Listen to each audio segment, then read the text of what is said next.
Welcome back, deep divers. Today we're going to really get into something fascinating, something really strange. It really is, yeah. It's the case of Dr. Stephen Schwartz, Mm. wealthy physician in Florida. Yeah. Died back in 2014. We're at 214. And I mean, what we've got here is a stack of news articles. We watched the 48 Hours episode. Yeah. Even got some court documents. Nice. And honestly, this one's got it all. Yeah, this one's a wild one for sure. Yeah, it's like ripped from a movie. Yeah. So, successful doctor, but with a secret past. Uh-huh. A wife and a handyman who are pointing fingers at each other. Oh, yeah, classic. And a missing hard drive from a security camera. Oh, wow. Which could solve the whole thing. So many layers to uncover, definitely. Yeah, so this is a case where it's like, from the outside, everything looks perfect. Right. Right. It's like the American dream kind of thing. Absolutely, yeah. The guy was living it, right? Respected physician, beautiful home, money. Yeah. But something went very wrong. Something went wrong. So let's go back to the beginning. Dr. Schwartz was found dead. Okay. May 28th, 2014, Mm-hmm. in his mansion. And it wasn't, like he just died in his sleep or something. Mm. This was brutal. Oh, no, yeah. This is definitely not a natural death. Strangled, shot, and stabbed. Wow. So immediately, investigators are thinking this was personal. Right. I mean, whoever did this was really driven by something powerful. It's rage. Yeah. Maybe, maybe they really needed to make sure that he wouldn't say anything ever again. Like he knew something. Yeah, like a threat. Yeah. So, okay. Now his wife enters the picture. Her name is Biky. And from the outside, they looked happy. Mm-hmm. They ran his practice together. They were flipping houses. Wow. They had real estate ventures. They even had this boat named, get this, Exit Strategy. That's, yeah. Which, now that we know he was murdered, it's kind of creepy. A little ominous, yeah. But at this point, it could just be a weird coincidence, right? We need to look deeper into the actual evidence to see if she was involved. Yeah. Really. Can't jump to conclusions. Right. Okay, but then we've got the handyman. Okay. Anton, they called him Leo Stragaj. Okay. He was an immigrant. Okay. From Albania. Yeah. And he had worked for the Schwartzes for years. Mm-hmm. Like building stuff, doing repairs. Had access to their house, knew their schedules, right? Their routines. Yeah. Yeah, and this is key. He was undocumented. Okay. So, maybe someone could have taken advantage of that. Yeah, definitely right. Like, he's in a pretty vulnerable spot. Yeah. Someone could have used that, yeah. And that's exactly what police think happened. So they find his DNA on Dr. Schwartz's clothing. So they arrest him. Okay. Makes sense, right? Yeah. But he's saying he's innocent. He admits he found the body, but didn't kill him. He says he was scared. Oh. Of being deported. Yeah, I can understand that, right? Like, that fear of deportation, it's real. But his actions are kind of strange, right? I mean, if he was totally innocent, you'd think he'd just call the cops. Right. Not, like, run away. It's hard to figure out. It just adds another layer, right? Yeah. Okay, so he says that Biky had sent him to the house that morning Okay. to get her handbag. Mm-hmm. And that's when he found the body. Okay. But then he goes on to say that Biky had asked him before to find someone to kill her husband. Whoa, hold on. So if he's telling the truth, that means she was behind it all along. Yeah. Right? Using him, basically. Right. But then again, maybe he's just making this up. Right. Trying to save himself. It's hard to know what to believe. Oh, totally. And then, on top of this, we find out something crazy about Dr. Schwartz's past. Oh, is there more? There's more. Okay. So, turns out, he was convicted of murder back in 1961. What? Yeah. He had killed a dentist. Oh, my God. During a robbery. He served 9 years in prison, got out, rebuilt his life, became this respected doctor. But that's a huge secret.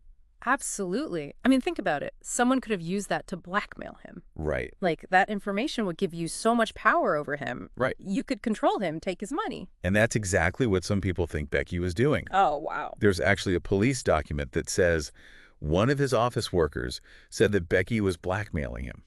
Okay, well, that's a big piece of the puzzle, right?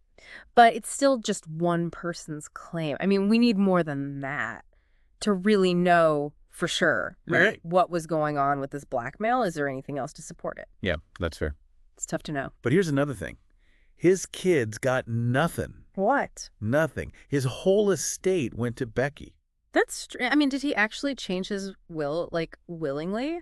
Or was there something fishy going on? Yeah. Maybe that's where the blackmail comes in. Yeah, maybe. So let's look at Becky after he died.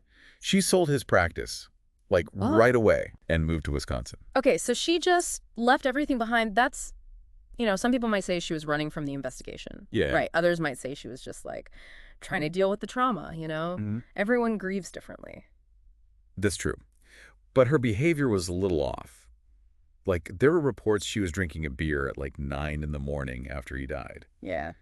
And she canceled his memorial service. Yeah, that is a little strange. And then there are these text messages from her daughter-in-law, Dana, saying she thinks Becky planned it. Oh, wow. And that she even tried to frame her son, Ven. Those messages, I mean, if they're real, that's huge, right? It means there's a lot of tension in the family. Yeah. Like, they don't trust each other at all. And maybe Dana was really scared of Becky. Yeah, and it gets worse. So Becky had this best friend, Okay. Meredith. Meredith says Becky is a calculated, malicious, vindictive, pathological liar. Whoa. Strong words. Yeah, and Meredith claims that Becky stole her husband and would, like, shower her daughter with gifts, like trying to win her over or something. And get this, Meredith tried to kill herself at one point, and she says Becky whispered to her, "I wish you would have died." If that's true, that's chilling. It's like she doesn't care about anyone but herself. Right, and this is just the beginning. Wow. Yeah. So as we go deeper into this, I want you to think, is Leo Stragaj, this undocumented guy, just caught up in something he didn't do? Right. Or was Becky, pulling the strings the whole time? Yeah, that's the big question, isn't it? It's like he says one thing. Right. She says another. Who do you believe? Right. And her lawyers are saying she's completely innocent. She's a victim. They point to the DNA evidence. Right. That's hard to ignore. And they say that Stragaj's story doesn't add up. They say he's just trying to blame her. Yeah, that's their defense. But then there's that missing hard drive from the security cameras. Right. I mean, that could have everything on it, the whole crime. But it's gone. And both Stragaj and some of Becky's family had access. It's like a missing puzzle piece. Totally. If it turned up, it could clear someone. Yeah. Or maybe it would show that they were both in on it. Yeah. So right now, Stragaj is the only one who's been charged. Right. But the case is still open. So there's still a chance that Becky could be implicated. Right. It's all still hanging in the balance. Yeah. It's wild. I mean, everyone grieves differently, but some of the stuff she did is kind of a red flag. Yeah. I mean, drinking that early in the morning and then canceling the memorial service and then selling off all that stuff and moving away, it's just not what you typically see. Yeah, it's weird. It could be shock. Maybe she just wanted to get away from everything. But it could be something else, too. Something more planned out. Yeah, and when you add in those texts from Dana, her daughter-in-law, saying that she was afraid of Becky and that she thinks Becky was involved. Yeah, if those texts are real, yeah, that's a big deal. It means there are some serious problems in that family. Yeah, for sure. Like a lot of distrust and fear. Right, and then there's Meredith. Oh, yeah, Becky's former best friend. Right. She paints a very disturbing picture of Becky. Yeah, I mean, she didn't hold back at all. No, she called her manipulative and cruel. If what she's saying is true, it's a pattern of behavior. Right. It's not just grief or taking advantage of the situation. It's like she doesn't care about anyone but herself. Like a personality disorder almost. Okay, so let's think about Leo for a second. Okay.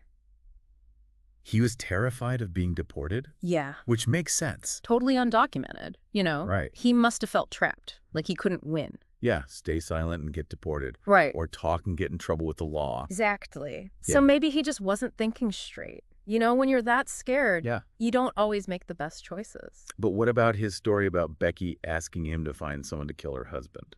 Right. I mean, was that real or was he making it up to try to protect himself? Yeah. It's hard to know. But we also have to think about the power dynamic there. I mean, he was undocumented. Right. She was his employer. She might have been able to manipulate him. Right. Like maybe she promised him she'd protect him if he cooperated. Exactly. Which brings us back to that missing hard drive. Oh, so frustrating. Right. If they could find that, it could tell us so much. I know. If there's footage on there, it could show if Becky went to the house that day. Right. Maybe they interacted. Maybe it even shows what happened. Like, who was there when he died? That would be huge. It's crazy how one little thing can be So important. Yeah. I mean, it really shows how much technology matters in these investigations. Sure. And how much trouble it can cause when it disappears. Okay, so let's go back to Dr. Schwartz for a minute. Okay. We know he killed that dentist back in the day. Right. That's a big secret to keep. Could that have come back to haunt him, do you think? It's definitely possible. I mean, carrying that kind of guilt around can really mess you up. Yeah. Always looking over your shoulder. Right. Makes you an easy target. So if Becky was blackmailing him, then it wasn't just about the money. No. It was about control, too. Yeah, keeping him quiet. Like he was a threat to her. Right. So this is getting more and more complicated. What do you think so far? It's a tough one. Yeah. I mean, do you think Leo just snapped? Or was Becky the one calling the shots? Before we make up our minds, though, Yeah. I want to throw out some other ideas. Okay. I mean, we've been focusing on Becky and Leo, Right. but maybe there are other people who wanted him dead. That's true. There are always other possibilities. So, like, who else could it be? And why? Well, for starters, there are his kids. Oh, yeah, they got nothing from the will. Right. Everything went to Becky. So maybe they were angry? Maybe they thought she tricked him into changing it. Yeah, or that she was controlling him somehow. And they wanted revenge. Mm-hmm. What else? Well, what about business rivals? Oh, yeah, he was a successful doctor. Right. Maybe someone wanted him out of the picture. Yeah, competition can be fierce. And then there's his past. Yeah, you never know. Maybe someone connected to that case came looking for payback. That's scary. It happens. Wow, so many possibilities. It just goes to show there's always more to the story. So much we don't know. We might never know the whole truth. This case is like a puzzle with missing pieces. Exactly. We have to do our best with what we have. Yeah, but it keeps you guessing. That's for sure. That's what makes it so interesting.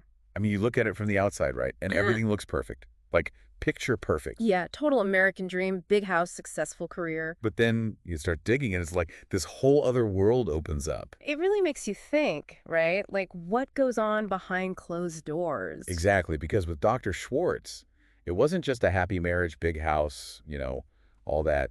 It was dark. Yeah, there were some serious issues there. The conviction, the relationships, the rumors about blackmail. It's almost like all those things together, they created this, like, recipe for disaster. Kind of, yeah. I mean, you take someone's past, add in some family drama, a sprinkle of financial secrets. It's a recipe for something bad to happen. Exactly. And then, of course, we have Becky and Leo right in the middle of it all. Front and center. So if we, like, really try to figure out who's telling the truth here, what do you think? Like, what stands out to you?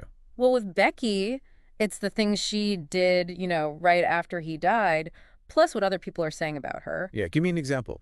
Well, like leaving Florida so quickly, canceling the memorial service, all the accusations about her manipulating people, that blackmail thing. Right. It just doesn't really add up, Like, why would she do all that if she was innocent? And then there are those texts from her daughter-in-law, Dana. Right. She was terrified of Becky. Yeah, those texts, if they're real, I mean, they're scary. It's clear there was some serious tension there. Yeah, but you have to think, maybe Dana just didn't like Becky. Maybe she was exaggerating. Yeah, maybe. Family stuff can get messy, that's for sure. Okay, and then there's Leo. He was there that morning, but he's saying he didn't do it. Right. Which, with the whole deportation thing, you almost understand why he ran. But then he says that Becky actually asked him to find someone to kill her husband. Right. And that's the thing. Is he telling the truth? Was he just trying to shift the blame? Yeah, or maybe she was manipulating him, Yeah. like taking advantage of his situation. It's definitely possible. He was in a tough spot. And it all makes you think, right? Like, if Leo hadn't been undocumented, if Becky hadn't, well, Becky hadn't been Becky. If Dr. Schwartz hadn't had that thing in his past. Yeah, maybe things would be different. You never know, right? Maybe. Those little things that can snowball. Absolutely. And then, on top of everything else, we find out about these big money transfers between Dr. Schwartz and Becky. Oh, right. And that's something you really got to look at, if she was moving all that money around. Could be a sign, right? Yeah. Like, maybe she was setting things up. Yeah, the financial stuff can tell you a lot. Like, was it all legit? And then, of course, there's that missing hard drive. What do you think was on it? Oh, man.